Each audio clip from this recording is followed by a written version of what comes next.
How algorithm control human decision.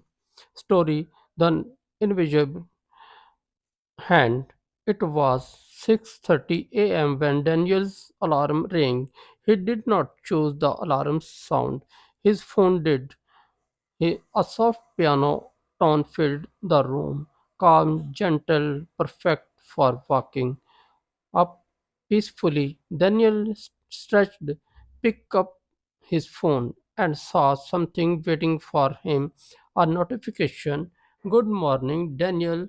Here's something you might like. It was a video recommendation. Daniel smiled slightly. How does it always now? He whispered. He clicked it. Chapter 1. The first suggestion. The video was about productivity habits of successful people. Daniel watched it fully. The, then another video appeared, five things millionaires do before breakfast. He clicked again. Then another, why most people stay poor. Another click.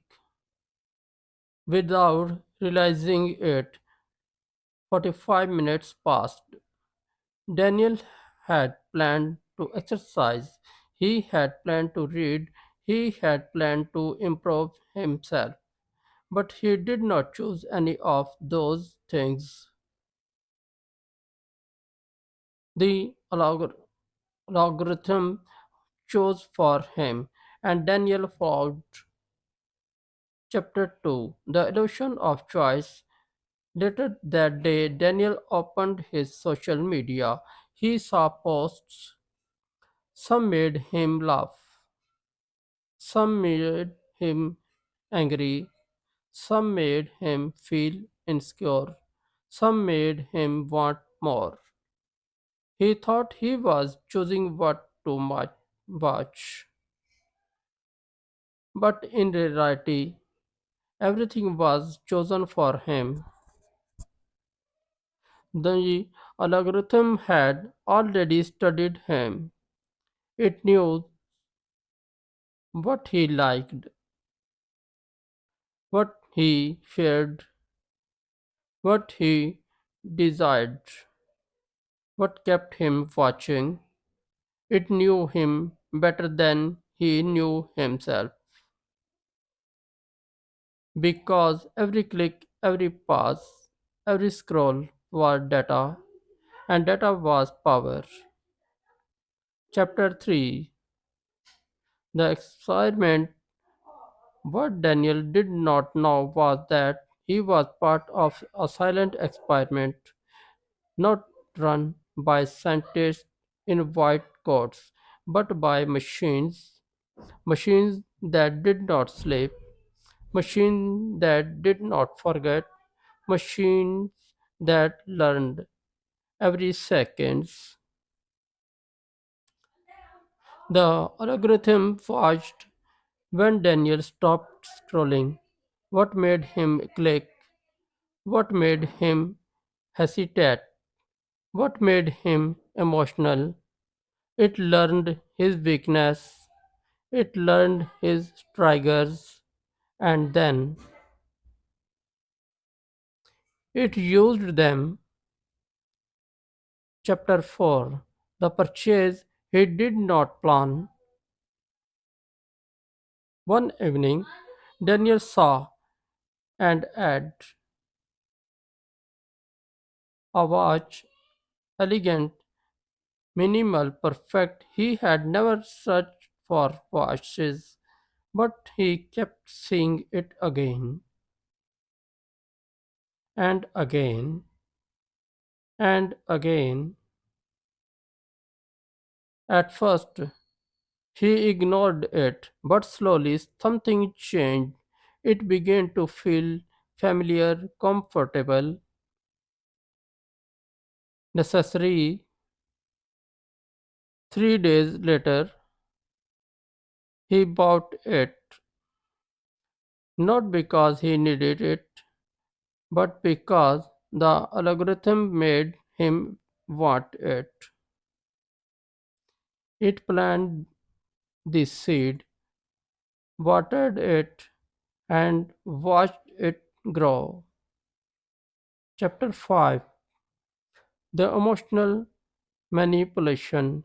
The algorithm did not just control what Daniel bought, it controlled how he felt. When he felt sad, it showed him emotional content.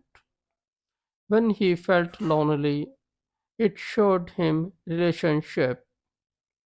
When he felt insecure, it showed him successful people.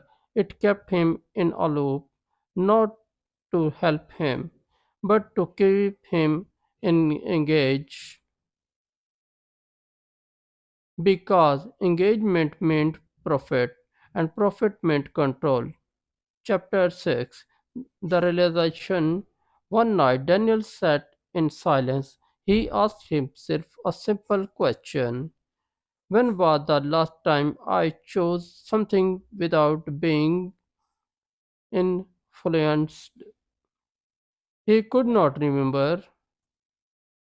His video was recommended, his music was suggested, his news was filtered, his ads were targeted, even his thoughts were shaped. He was not fully in control, he was being guided silently, constantly, invisibly. Chapter 7. The Truth About Algorithms.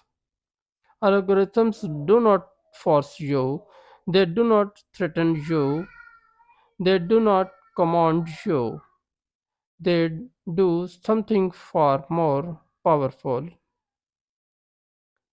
They influence you, they predict you, they shape you, and slowly they become the invisible hand controlling your decisions, not by removing your freedom, but by directing it. Final message. Daniel looked at his phone for the first time. He did not click the recommendation. He closed the app and sat in silence because he finally understood something most people never realize. If you do not control the algorithm, the algorithm will control you. Moral of the story: algorithms are not evil, they are tools. But tools become dangerous when used without awareness. The real power is not in escaping algorithms. The real power is in becoming aware of their influence, because awareness is the first step to freedom. And thank you.